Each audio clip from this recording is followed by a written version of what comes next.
ಇಲ್ಲಿಯ ತನಕ ಮೈಸೂರಿನ ಮಗನ ಆಡಳಿತವಿತ್ತು.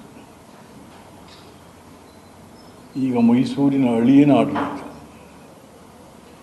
ಶಿವಕುಮಾರ್ ನಮ್ಮೂರಿನ ಅಳಿಯ, ಇಟ್ಟಿಗೆಗೂಡಿನಲ್ಲಿ ಮಾವನ ಮನೆ ಇರ್ತಕ್ಕಂಥ. ಹಾಗಾಗಿ ನಮ್ಮ ಅಳಿಯನಿಂದ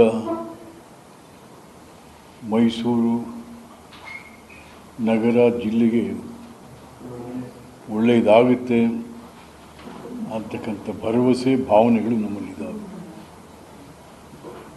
ಒಂದು ನಾವೆಲ್ಲ ಮೆಚ್ಚೋದು ಅಂತಂದರೆ, ಒಬ್ಬ ಸಾಮಾನ್ಯ ಕಾಂಗ್ರೆಸ್ ಕಾರ್ಯಕರ್ತ, ಯಾಕೆ ನಾನು ಅವರನ್ನು 84ನೇ ಇಸ್ವಿಯಿಂದ ನೋಡಿದ್ರು. ನಾನು, ಶ್ರೀನಿವಾಸ್ ಪ್ರಸಾದ್, ನಮ್ಮ ರೂಮಿ ಬದುಕು,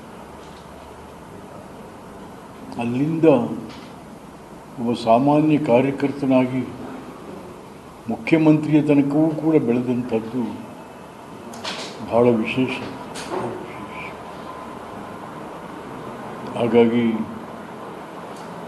ಕಾಂಗ್ರೆಸ್ ಕಾರ್ಯಕರ್ತರ ದುಃಖ ದುಮ್ಮಾನಗಳನ್ನು ಕೂಡ ಅರ್ಥೈಸ್ತಕ್ಕಂಥ, ಅದ್ರ ಜೊತೆಗೆ ಆಡಳಿತವನ್ನು ಕೂಡ ಅರ್ಥೈಸ್ತಕ್ಕಂಥ ಸ್ನೇಹಿತ ಶಿವಕುಮಾರ್ ಅವರೇ. ನೀವೊಬ್ಬರು ದೊಡ್ಡ ಸಂಘಟಕರು,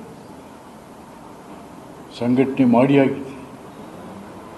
ಆದರೆ ಇವತ್ತು ಆಡಳಿತ ಮಾಡೋದು ಭಾಳ ಮುಖ್ಯ ಇತ್ತು.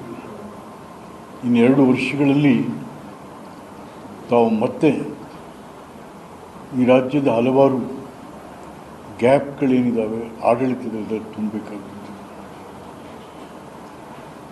ಮತ್ತು ಮೈಸೂರಿಗೂ ಸಹ ಭಾಳಷ್ಟು ಕೆಲಸಗಳು ಆಗಬೇಕಾಗಿದೆ ಮೈಸೂರಿಗೂ ಕೂಡ.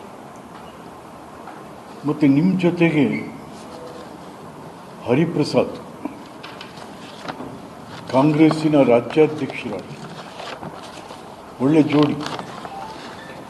ಒಂದು ಕಡೆ ಕಾಂಗ್ರೆಸ್ಸಿನ ಆಡಳಿತ ಮತ್ತು ಒಂದು ಕಡೆ ಕಾಂಗ್ರೆಸ್ಸಿನ ಸಂಘಟನೆ ಎರಡೂ ಕೂಡ ಒಟ್ಟಿಗೆ ಹೋಗಬೇಕು. ಯಾರು ಈ ಸರ್ಕಾರ ಬರಲಿಕ್ಕೆ ಕಾರಣರಾದ ಕಾರ್ಯಕರ್ತರು ಅವನ್ನೆಲ್ಲ ಒಟ್ಟೈಸ್ಕೊಂಡು ಹೋಗ್ಬೇಕಾಗುತ್ತೆ.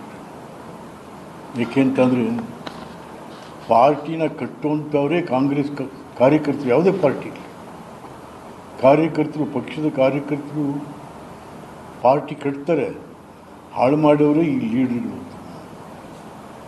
ಆದರೆ ಡಿ.ಕೆ. ಶಿವಕುಮಾರ್ ಪಾರ್ಟಿಯನ್ನು ಸಂರಕ್ಷಣೆ ಮಾಡಿಕೊಂಡು ಮುಂದೆ ತೆಗೆದುಕೊಂಡು ಹೋಗ್ತಕ್ಕಂಥ ಪ್ರಯತ್ನವನ್ನು ಬಿ.ಕೆ. ಹರಿಪ್ರಸಾದ್ ಅವರಿಗೆ ಜೋಡಿಯಾಗಿ ಹೋಗ್ತಾರೆ ಅಂತಕ್ಕಂಥ ವಿಶ್ವಾಸ ನಮ್ಮೆಲ್ಲರಿಗೂ ಕೂಡ ಇದೆ.